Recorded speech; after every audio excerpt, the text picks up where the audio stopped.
This is Simplify 1918 and Shabbat Shalom. Well, today is February 2nd, 2019.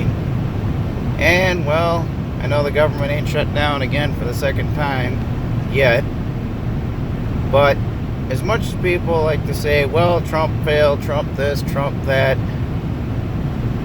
and he caved in. Well, he didn't really cave in, because from the get-go he said, if I reopen the government, will you negotiate with me? Talking to Nancy Pelosi and Chuck Schumer. Well, here's the deal. He reopened the government and he says, okay, now you have 3 weeks. 3 weeks to discuss this with me.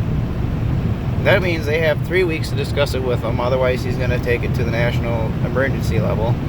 And I know some people say, well, if he takes it to the national emergency level, then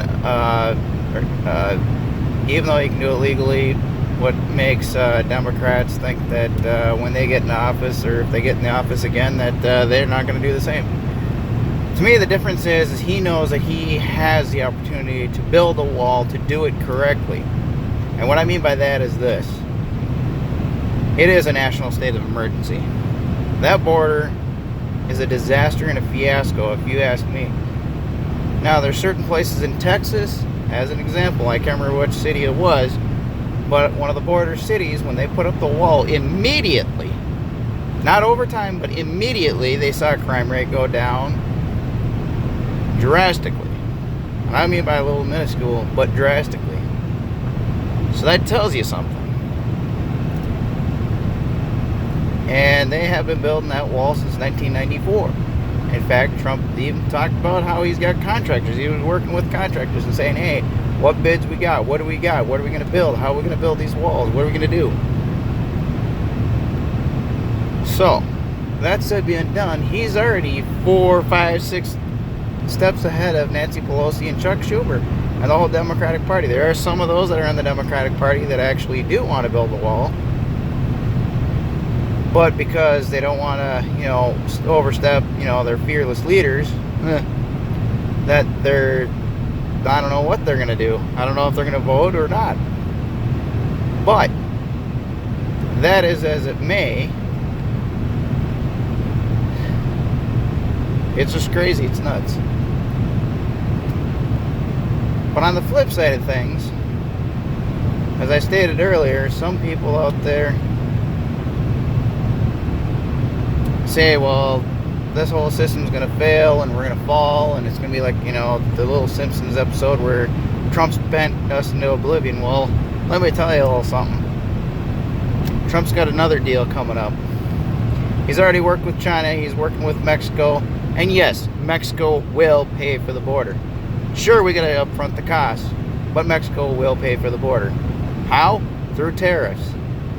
He's already got it all set up and already planned. He's already negotiated with Little Rocket Man, aka Little Kim, or however you want to put it, Kim Jong-un.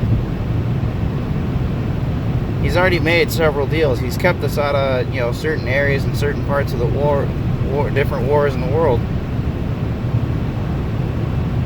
One of his deals he's got going with China, guess what? He's going to have China, with the trade and commerce, is going to be taken back.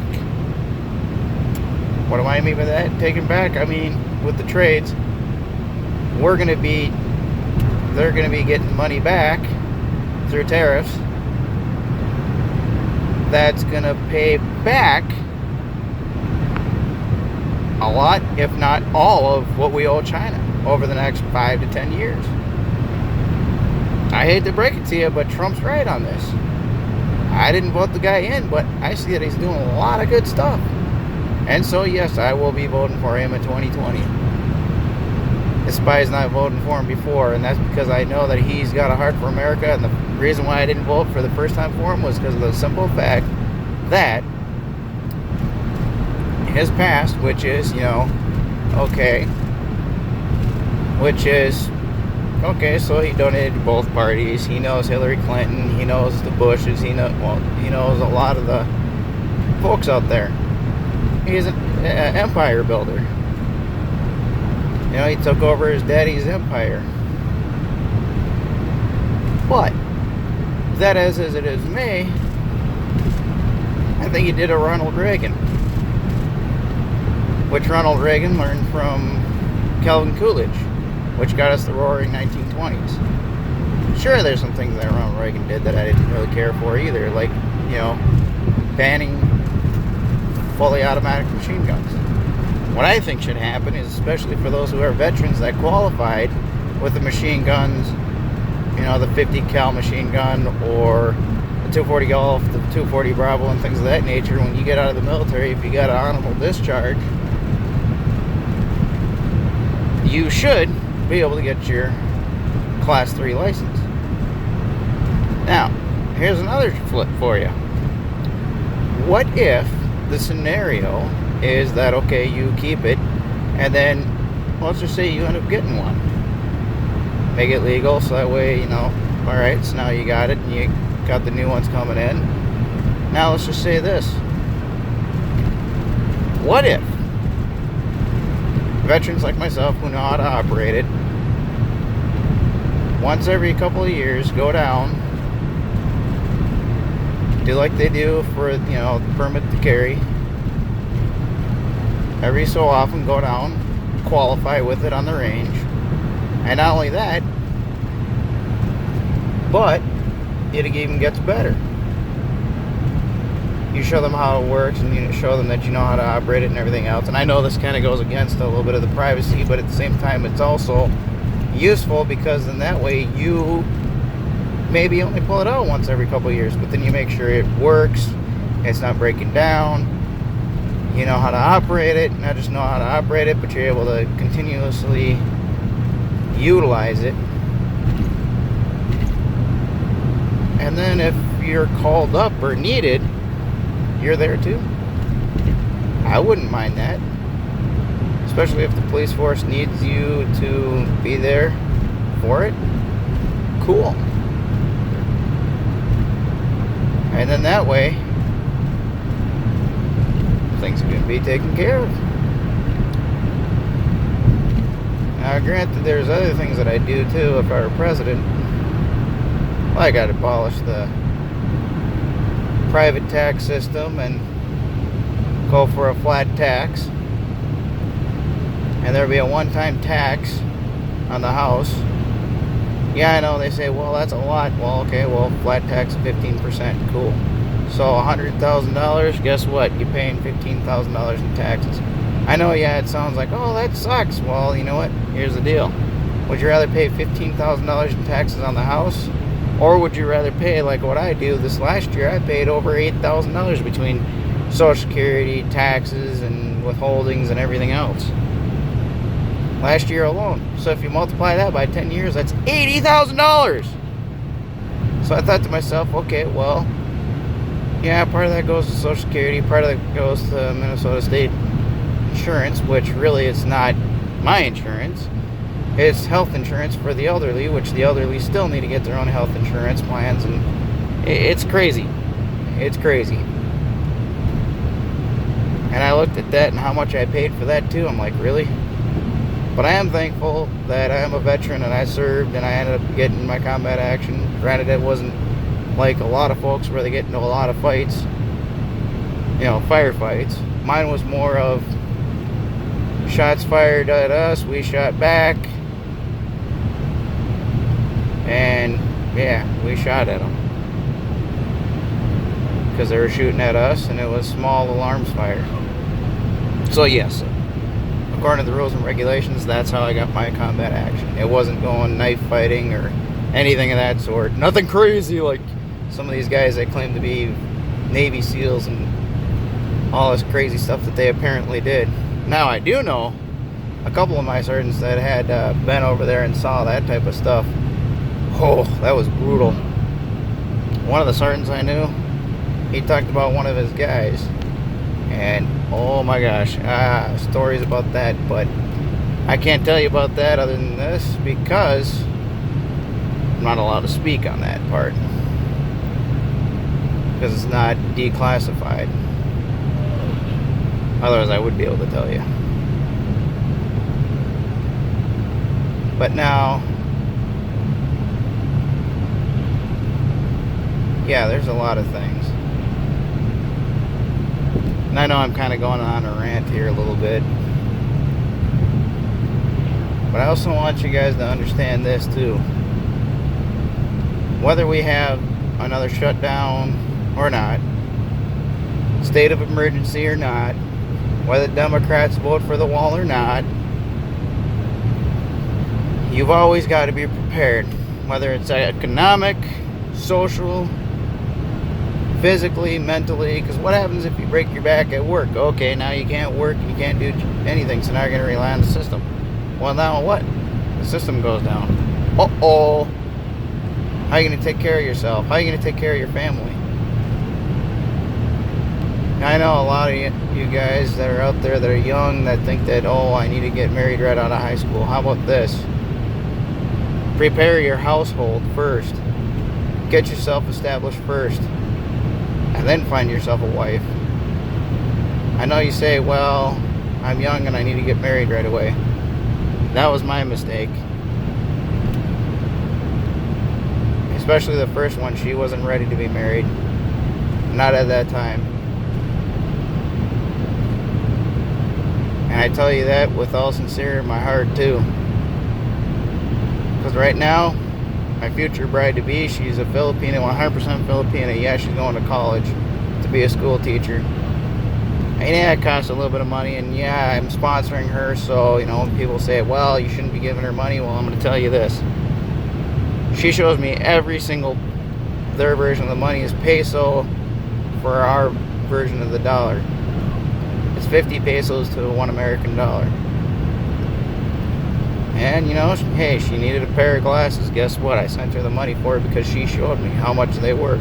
So I gave her a little extra just to make sure it was fully covered. She found a good deal. Normally they're about 3,000 pesos for a good pair of reading glasses that have certain things for it and has all that stuff on it that she needed. Well, she ended up finding a good deal for 1,700 pesos, which ends up being like, what is it, 35, 40, 50 bucks, somewhere in there. I can't remember offhand. And it was, you know, the lenses plus appointment, and they would give you the glasses for free. So that's exactly what I did. And then she showed me the glasses after she bought them. And it's little things like that, you know, and granted, I know some people are like, well, you're just marrying a Filipina because you want her to be submissive, blah, blah, blah. Well, here's the deal, guys. A lot of the women around here, the few that are good, are usually taken. Or they have issues that you got to deal with. And they're not mentally stable.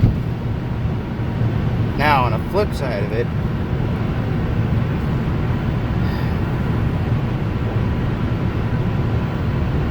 I ended up with my Filipina because of one reason.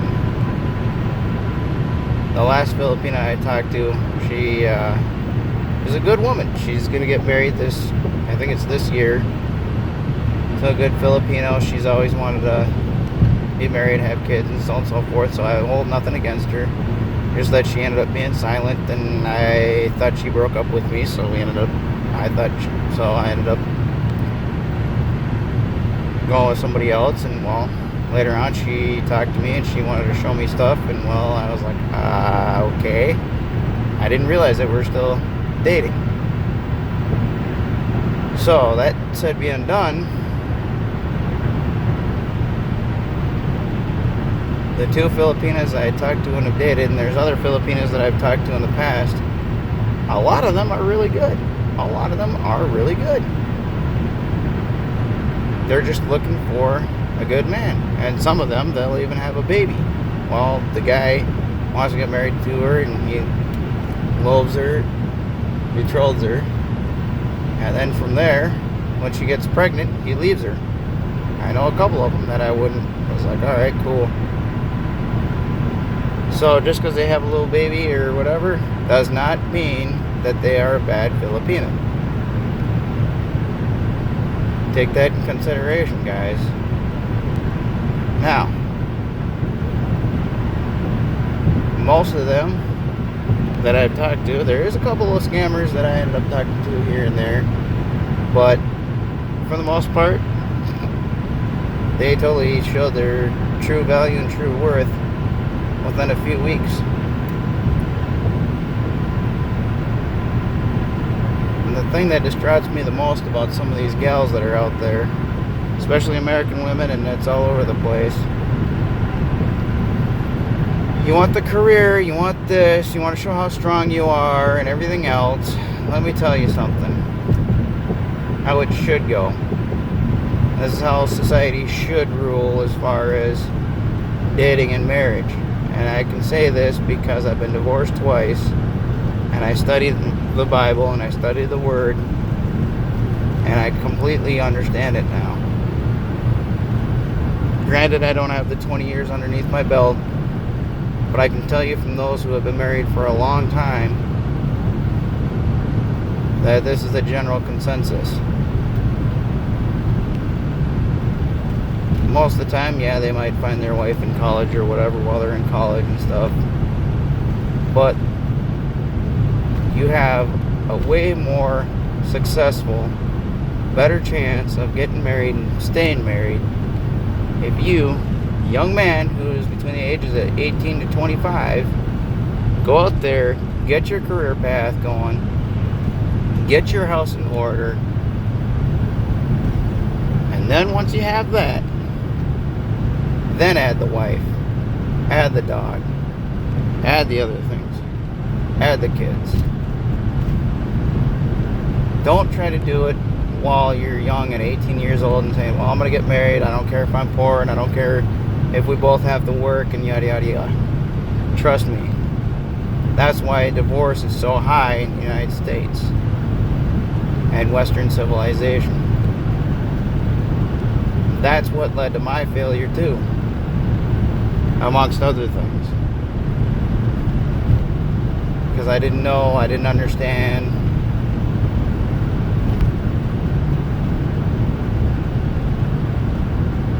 And that's the beginning of it.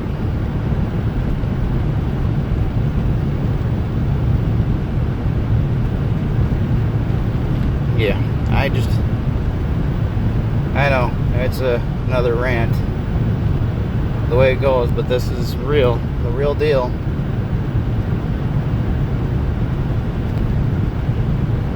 So, for those of you young guys that are out there looking for marriage, get your house in order first. Be prepared for anything. Get yourself stable. Because you need to put your house not on sand and build it quickly. I'll build it right by making the foundation first. Then build the walls and do it the correct way.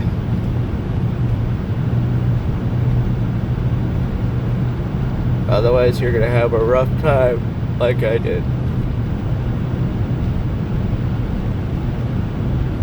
And I know it's about 18 minutes long so far. So, please like, subscribe, share, and, well, Shabbat Shalom, guys.